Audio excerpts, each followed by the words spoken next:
Xocalı soyqırımı 1992-ci il fevralın 25-dən 26-sına keçən gecə Ermənistan Silahlı Qüvvələri tərəfindən Rusiyanın 366-cı motor atıcı alayının iştirakı ilə Xocalı şəhərini işğal edərkən Xocalının yerli əhalisi olan Azərbaycan türklərinə qarşı baş vermiş soyqırımdır. Xocalı soyqırımı nəticəsində 63 uşaq, 106 qadın, 70-i qoca və qarı olmaqla 613 Xocalı sakini qətlə yetirilib. 8 ailə tamamilə məhv edilib. 25 uşaq hər iki valideynini, 130 uşaq valideynlərindən birini itirib. Düşmənin gülləsindən 76-sı uşaq olmaqla 487 nəfər yaralanıb. 1275 nəfər əsir götürülüb. Əsir götürülənlərdən 150 nəfərinin, o cümlədən 68 qadın və 26 uşağın taleyi məlum deyil. Azərbaycanda Xocalı soyqırımının işıqlandırılmasına əsasən Azərbaycanın milli qəhrəmanı Çingiz Mustafayevin adı ilə əlaqələndirilir. O qısa müddətli hərbi karyerasında ən vacib xidməti Xocalıda törədilən vəhşilikləri lentə almaq olmuşdur.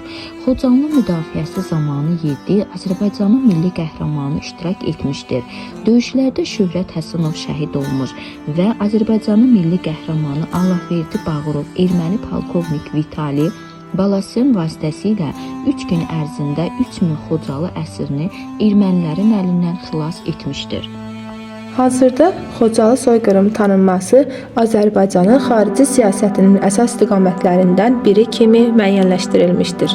Azərbaycandan başqa tam səviyyədə qətliam kimi Pakistan və Sudan tanıyır. Faciəni parlament səviyyəsində qətliam kimi Meksika, Kolumbiya, Çexiya, Bosniya, Hersegovina, Cibuti, Peru, Panama, Iordaniya, Rumıniya və Şotlandiya tanıyır.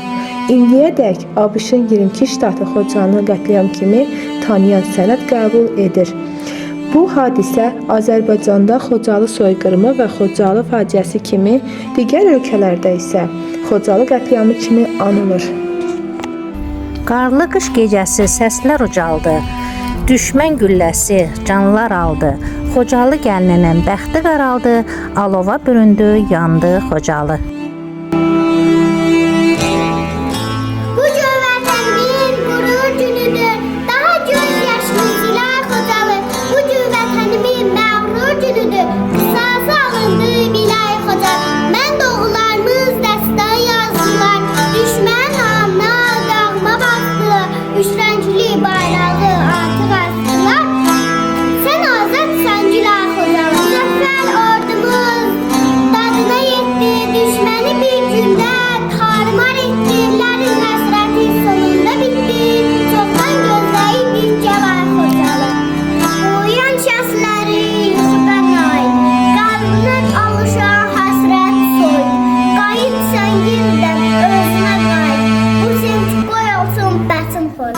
Gönlümüz dertten yaralı, gözümüz senden aralı, kalbimiz düşmanlardan yaralı. Xocalı ay Xocalı, bugün vətənimin gürültünüdür, daha göz yaşını Sivay Xocalı.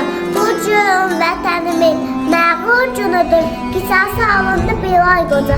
Mərd oğullarımız dastan yazdılar, düşmənin alnına damğa bastılar. Üç rəngli bayraq göydən astılar. Sən azadsan Sivay Xoca, illər ayı saldı öz vətənindən. Soyqırım görmüsən düşmənlərindən, bir daha heç zaman baş üzərindən əzməsin o qara Yevay Xoca.